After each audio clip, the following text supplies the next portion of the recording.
नमस्कार, मैं आनंद। आप देख रहे हैं लाइटोस लाइव। दिव्या को कब मिलेगा इंसाफ?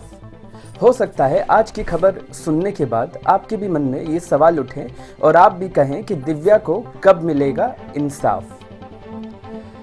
दिल्ली के पश्चिम मंगोलपुरी में एक मर्डर मिस्ट्री का खुलासा हुआ है।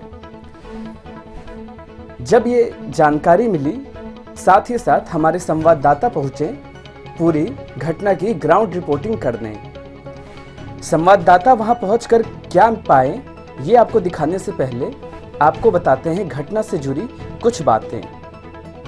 उत्तरी पश्चिमी दिल्ली के मंगोलपुरी के एक दर्दनाक मर्डर मिस्ट्री का खुलासा हुआ है।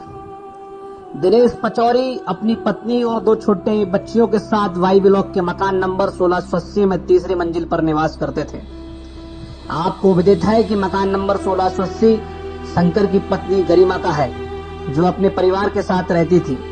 दिनेश पचौरी मुंडका के विशाल ग्राफिक्स में काम करते हैं। लॉकडाउन की वजह से 3-4 दिनों में मुंडका में ही रहते थे।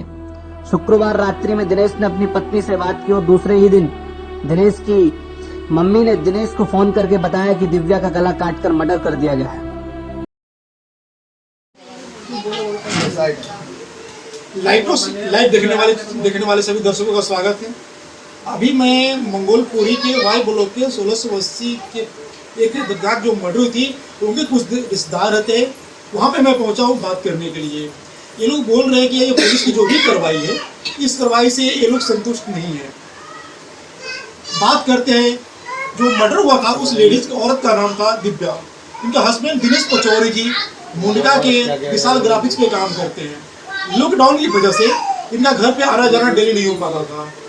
अचानक इनके पास शनिवार की सुबह इनके पास इनकी भाभी का फोन पहुंचता है कि दिव्या का गला काटकर हत्या कर दिया गया है। आइए हम दिनेश पचौरी से बात करते हैं।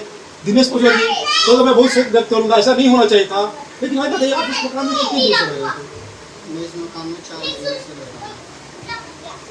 कोई ऐसी कभी लड़ाई झगड़ा हुआ हो आपके मकान मालिक से, जिसके ऊपर आप डाउट कर रहे हो कि वहाँ पे नहीं उन्होंने ये मर्डर किया होगा? लड़ाई नहीं हुई है मेरी मेरे इनसे क्या दुश्मनी है, मगर इनने मुझसे दुश्मनी निकाली मुझसे औरत के साथ। मेरी औरत में मेरा हंसता खेलता परिवार था। तो आप देख रहे हैं इतनी दर्दनाक मौत की वजह से ये मीडिया के सामने बोलने में भी हिचकिचा रहे हैं।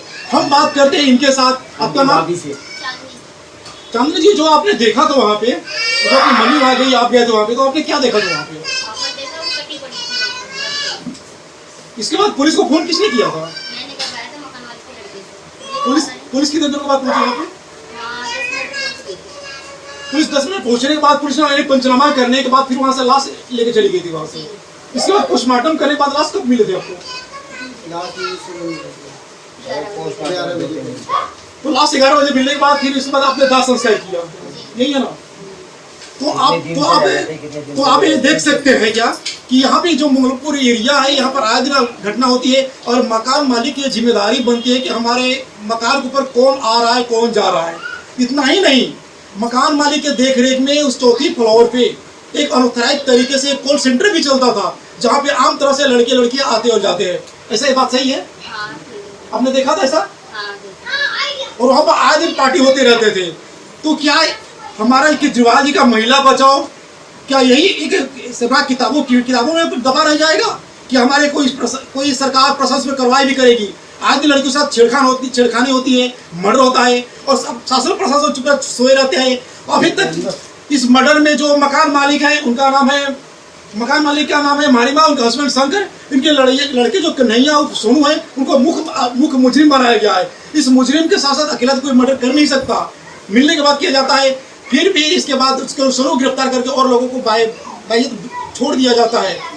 तो क्या यही हमारा कानून है?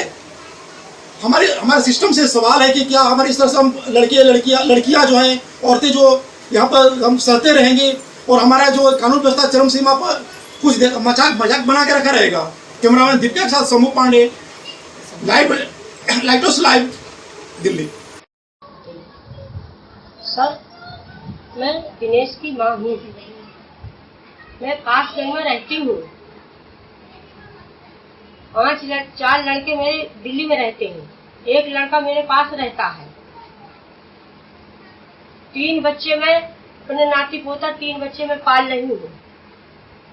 जैसे मुझे यह खबर मिली, मेरे बच्चों ने मुझे खबर दी, उसी तरीका से मैं यहाँ भज के आई तो क्या देखी कि मेरी बहू को लोगों ने मार डाली और उसके एक बच्ची है। अब वो बच्ची अब 3 बच्चा और मैं राण बेवा औरत हूँ। मैं ये 3 बच्चे 4 बच्चों को कैसे पालूंगी? मेरे शरीर से नहीं उठा बैठा जाता है, नहीं कर पाती हूँ। और मेरे बच्चन को न्याय मिलना चाहिए। और अगर आप न्याय नहीं देते हैं तो हाई कोर्ट तक जाऊंगी, हंगामा मचा दूंगी। मुझे न्याय चाहिए, बस जान के बदले मुझे जान चाहिए, फांसी चाहिए, फांसी की सजा। हाई कोर्ट तक जाऊंगी मैं, हाई कोर्ट तक।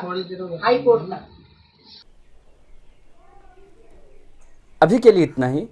धन्यवाद।